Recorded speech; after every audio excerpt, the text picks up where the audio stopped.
Innal hamdalillah nasta'inuhu wa nastaghfiruhu wa nu'minu bihi wa natawakkalu 'alaihi wa na'udzu billahi min shururi anfusina wa min sayyiati a'malina.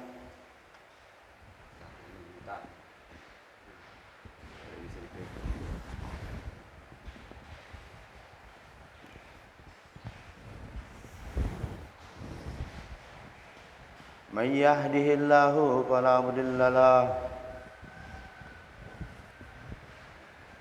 wa man yudlil fala hadiya lahu. Ashhadu an la ilaha illallah wahdahu la syarika lah wa ashhadu anna sayyidana wa maulana wa habibana Muhammadan abduhu wa rasuluh. Allahumma salli wa sallim wa barik alaihi wa ala alihi wa ashabihi wa tabi'ina lahum bil ihsanin ila yaumiddin. Amma ba'd.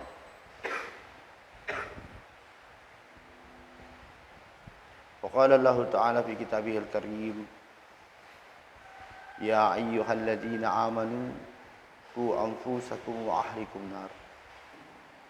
وقال أيضا كل هذه سبيل أدعو إلى الله على بصيرة أنا ومن اتبعني سبحان الله وما أنا من المشركين. قال رسول الله صلى الله عليه وسلم Man ahyati sunnati faqad ahabban wa man ahabban kana ma'iyat fil jannah. Faqala aidan man tamassaka bi sunnati inda fasyadi ummati falahu ajru mi'ati syahid. Sadaqallahul azim wa sadaqal rasulil karim. Hadirin yang dimuliakan oleh Allah Subhanahu wa taala, kembali lagi dan lagi kita muji Allah atas segala nikmat-nikmat yang telah Allah Subhanahu wa taala berikan kepada kita hari ini. Dan satu nikmat yang terpenting dari sekian banyak nikmat-nikmat yang telah ada, yang telah diberikan oleh Allah Subhanahu wa taala kepada kita hari ini adalah nikmat iman. Kenapa? Karena nikmat iman inilah yang suatu masa yang akan menyelamatkan kita di kubur, pada mahsyar, titian sirat, sampai masuk ke dalam surganya Allah Subhanahu wa taala. Bapak hadirin yang dimuliakan oleh Allah Subhanahu wa taala, ada satu kisah di zaman ketika Johor Rewin diadakan di Pakistan. Ini karguzari dari Mufti Lutfi. Bahwasanya ada seorang pemain terkenal, kalau kita di sini pemain bola, Pak. Di sana itu namanya pemain yang terkenal itu pemain apa? Kriket atau bola kasti. Nah, namanya Imran. Nah, beliau ini hadir dalam satu pertemuan Johor. Seperti kayak di sini itu takbir akbar. Nah, ketika selesai bayan, maka Imran ini datang kepada Masyekh. Lalu kemudian dia minta nasihat. Akhirnya diberikan nasihat. Setelah itu diberikan nasihat, maka beliau ini ditazkir untuk keluar 3 hari, 40 hari, 4 bulan. Maka Imran pun berkata, wahai Syekh, saya ini sudah banyak kerja buat agama. Saya ini sudah mendirikan satu pondok pesantren. Saya sudah buat sudah banyak yang saya sumbang dari pantai asuhan, masjid sudah banyak yang saya bangun dari hasil olahraga saya, kriket. Maka Masyekh kita mengatakan, wahai Imran, apa yang telah engkau lakukan ini belum membantu agamanya Allah, tapi kau baru membantu umat Islam, tapi belum membantu Islam. Jadi beda, Pak, membantu umat Islam dengan membantu umat Islam. Kalau kita membantu umat Islam seperti kayak kita membangun masjid, ya, atau kita sumbang kipas angin, AC, untuk apa? Agar jemaah-jemaah masjid ini bisa nyaman dalam beribadah. Tapi kalau untuk membantu Islam, membantu agama Islam, kita harus gunakan harta, waktu, diri kita untuk menyebarkan agama, Pak. Membantu agamanya Allah. Jadi beda membantu umat Islam dengan membantu Islam.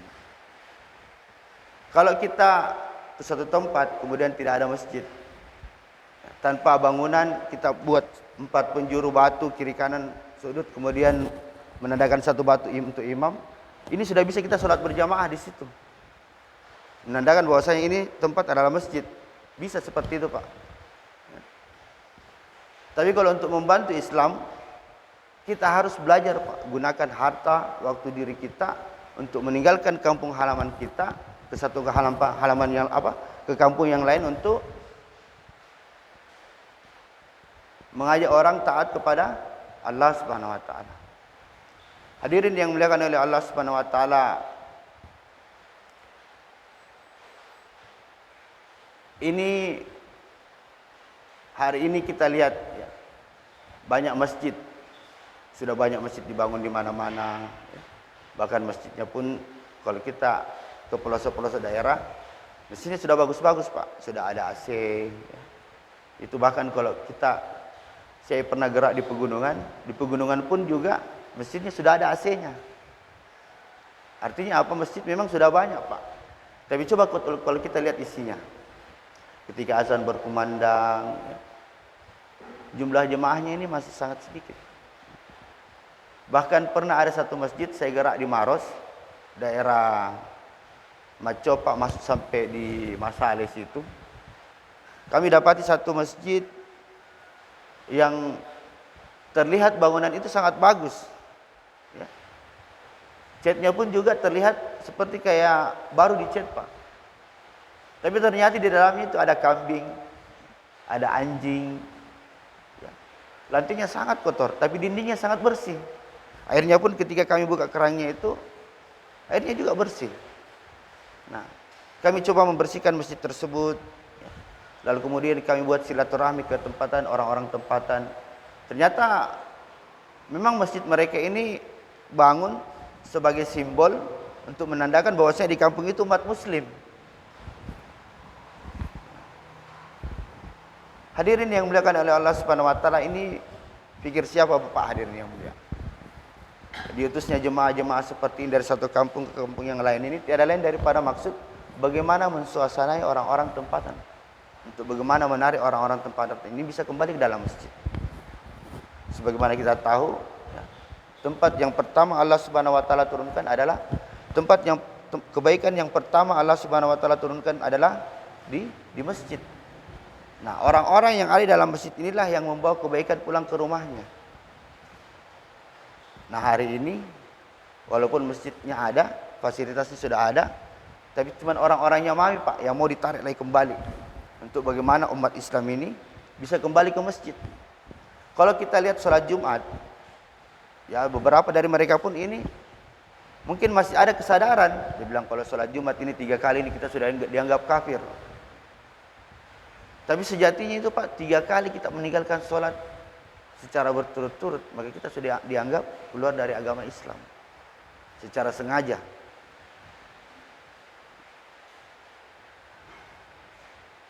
Kalau kita ingin keberkahan di kampung kita, ya, ulama-ulama kita sering tamsilkan bahwasanya masjid ini adalah jantung dalam sebuah kampung. Artinya, ia menepatan tu Pak keadaan hari kampung tak. Pun nak baji kita masjid ka, bayi ngasih mi. Artinya apa?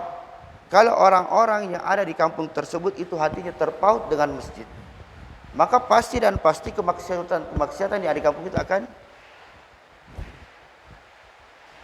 tambah sedikit. Dan lama-lama pasti akan habis.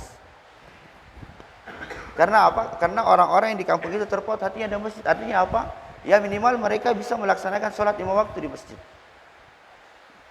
Tapi kalau hatinya orang-orang di kampung tersebut tidak terpaut dengan masjid, jauh dari masjid, sudah pasti Pak.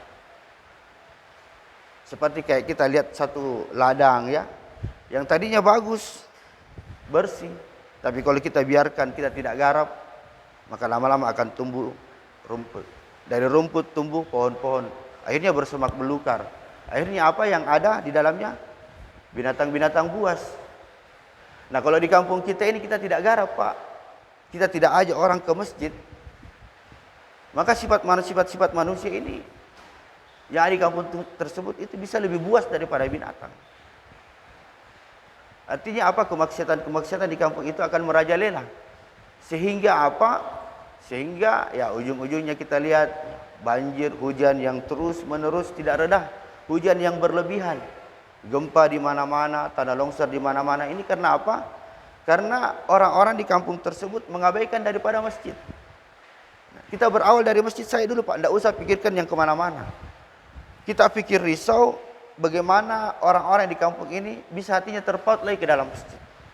Sehingga apa? Kemaksiatan yang di kampung tersebut akan berkurang.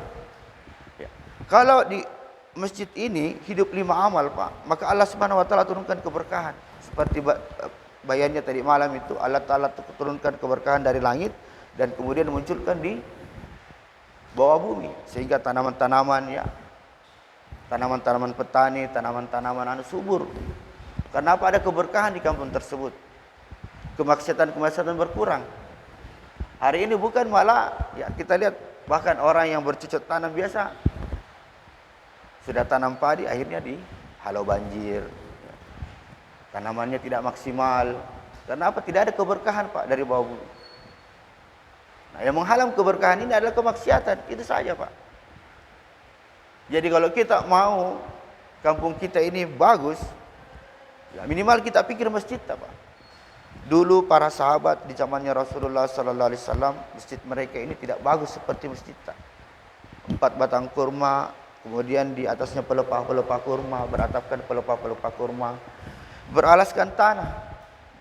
Bahkan kalau kita lihat riwayat Pak banyak itu hadis mengatakan bahwasanya Rasulullah ketika sujud ini pasir menempel di keningnya.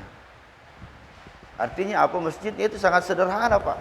Tapi mereka ini di zamannya Rasulullah, para sahabat-sahabat sungguh-sungguh Pak memakmurkan daripada Masjid Madinah Al-Munawwarah. Mereka sungguh-sungguh sehingga apa? Rombongan-rombongan dakwah dikirim kemana-mana. Apa yang terjadi hadirin yang mulia?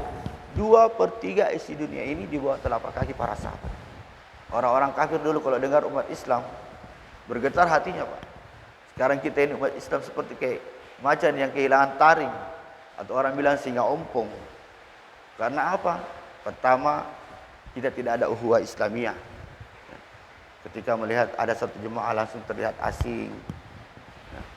Karena apa? Karena memang tidak paham. Dan ini bukan juga salah mereka. Salah orang-orang yang sudah ada di masjid, tapi belum bisa memikirkan lagi orang-orang yang ada di luar masjid. Maka kami datang ke sini ini bukan maksud sebenarnya untuk mencerang menggurui, tapi kami adakan samu hati, pikir risau dengan orang-orang tempat ini, supaya orang-orang tempat ini setelah kami pindah dari masjid ini minimal ada pikir risau untuk bisa menghidupkan 5 amal masjid. Apa 5 amal masjid? Amal-amal masjid itu dakwah ilallah, ta'lim wa ta'lum, zikir wal ibadah dan hikmat. Nanti bisa kita siapkan Pak Fadil amal di sini kalau misalnya Bapak mau. Nanti bisa dibacakan apakah ditentukan waktunya setiap duhur atau setiap asar atau setiap isya. Itu dibacakan satu hadis saja satu hari. Satu hari kalau kita istiqamah, insya Allah akan ada perubahan Pak. Nah apalagi kalau sudah ada di sini yang bisa keluar 3 hari Pak. Keluar 3 hari kemudian dia bisa hidupkan juga. Setelah itu dia bisa buat juga jaulah seperti kami. Silaturahmi dari rumah ke rumah ya. Untuk bagaimana mengajak saudara-saudara kita ini kembali ke masjid, minimal bisa melaksanakan salat 5 waktu tepat di mana azan berkumandang. Hadirin yang dimuliakan oleh Allah Subhanahu wa taala, saya kira bayan subuh saya tidak terlalu panjang, saya kira hanya ini yang saya ingin sampaikan. Benar datangnya dari Allah Subhanahu wa taala, segala kekurangan-kekurangan yang saya sampaikan tidak lain daripada kebodohan saya sendiri. Saya mohon ampun pada Allah Subhanahu wa taala. Saya tutup dengan kafaratul majlis. Subhanallahi wa bihamdihi, subhanakallahumma wa bihamdika, asyhadu an la ilaha illa anta astaghfiruka wa atubu ilaik. Subhana rabbika rabbil izzati amma yasifun. Wassalamu alal mursalin. Alhamdulillahi rabbil alamin.